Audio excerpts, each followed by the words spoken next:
Hello guys! So itatry namin ngayon yung Wala kasi empanada. ano, tara. Gumawa ako ng Ilocos empanada. Hello guys! So magboil tayo ng 2 cups of water, 1 teaspoon of salt, and then 3 tablespoon of oil. Wala akong anato powder guys, kaya ang ginamit ko na lang yung food coloring na ginagamit ko sa pagbibake. So naboil ko na to, and then after daw maboil, i-remove nyo na daw siya sa heat, and then ilagay nyo na yung 3 cups of rice flour, and then haluin nyo na siya hanggang maging smooth. So i-mix nyo siya ng i-mix. Ayan, tulad ng ginagawa ko. Minix ko siya. And then, after nyo daw i-mix, i-set aside nyo muna for 10 to 30 minutes. And then, naglaga na ako ng munggo. Kasi kailangan daw yun. Nakita ko sa TikTok. Tapos, naghiwa na ako ng papaya. Siyempre, ganitohin nyo daw muna, di ba? Sabi yun. Kasi ito yung pinaka nakakatakot yung gumamit na itong peeler. Kasi imbis na yung binabalatan ko yung mabalatan, yung daliri ko yung nababalatan ko palagi. Then, hiwain na natin yung mangga. Char! Papaya pala. So, wala siyang buto. Napaka-nice. And then, i-grate na daw natin yung papaya. So, dito rin, nasusugat ako eh. Baka mamaya may kasamang balat ko na yan. So ito na siya guys, yung nag-grate kong papaya. So, lagyan daw natin siya ng mainit na tubig. And then, pwede natin siya ibabad ng 15 minutes para maluto siya, yung mismong papaya. So, after nyo siyang mababad, syempre, niremove ko muna yung excess na tubig. Kasi medyo mainit. Mainit-init talaga. Kaya niremove ko na siya bago ko siya piniga. So, pigain daw mabuti yung excess na tubig ng papaya para daw hindi magtubig. Pero hindi ko kasi sure kung napiga ko ba siya na maayos. Basta piniga ko na lang, kunyari naglalaba. Diba? So, ayan, matatapos na ako. Alam nyo ba, napasup pa talaga ako dyan nung una. Kasi hindi 15 minutes, hindi ko siya binabad ng 15 minutes. Medyo saglit lang.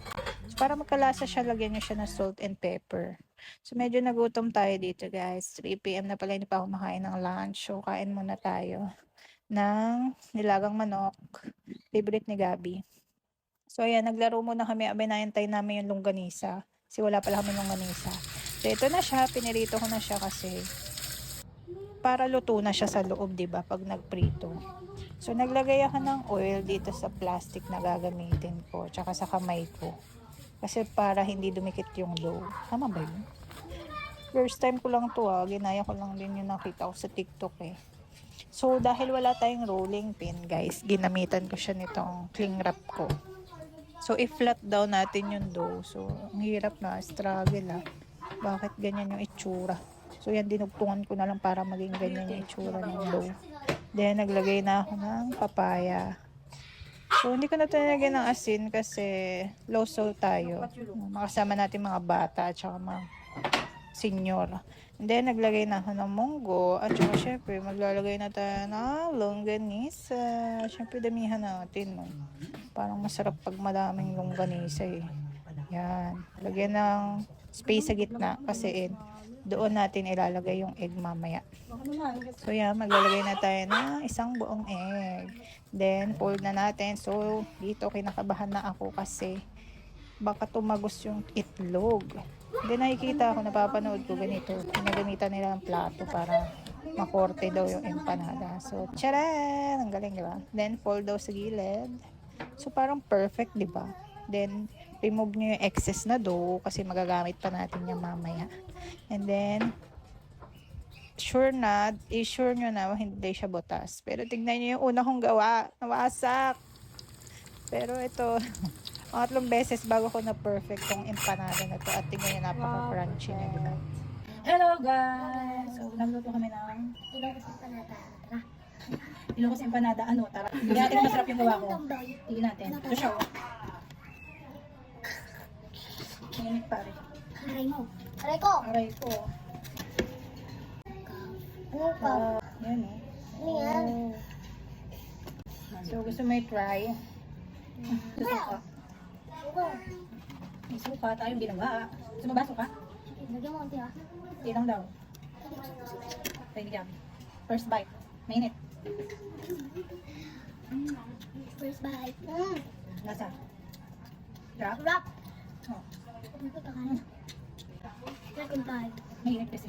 So, natin. Hindi. Lagyan natin suka. Ang hirap na yung pagsuka. Bulo. Hindi na natin kailangan pumunta sa bumili pa sa mall. Gawa na lang tayo. Marami sibuyas. Bulo siguro.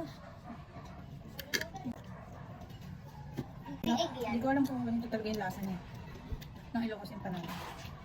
Natin namin sibuyas. Aray, nakailo. Init. Mainit pa eh. Sakaluto ko lang. Tabi, ano yan? Lakas ng patata. Ay, titabi. Sino? Kaya maya. Mga madami. Ang makakain lahat. Siya.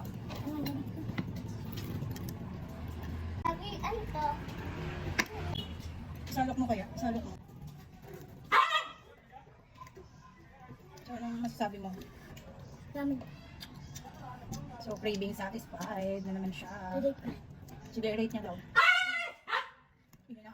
9. 9 out of 10. Saka na, yan ang 10 over 10. Yeah. No, sorry. Ako, 1 million over 1 million. My God. Oh, Ito. Ay, pusit. bayan sila nung inihaw na pusit. Ui. Ito yan.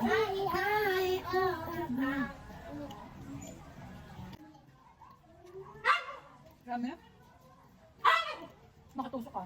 Kasi meron daw si Mami. Hmm. Lagay na daw dito. Dumating na.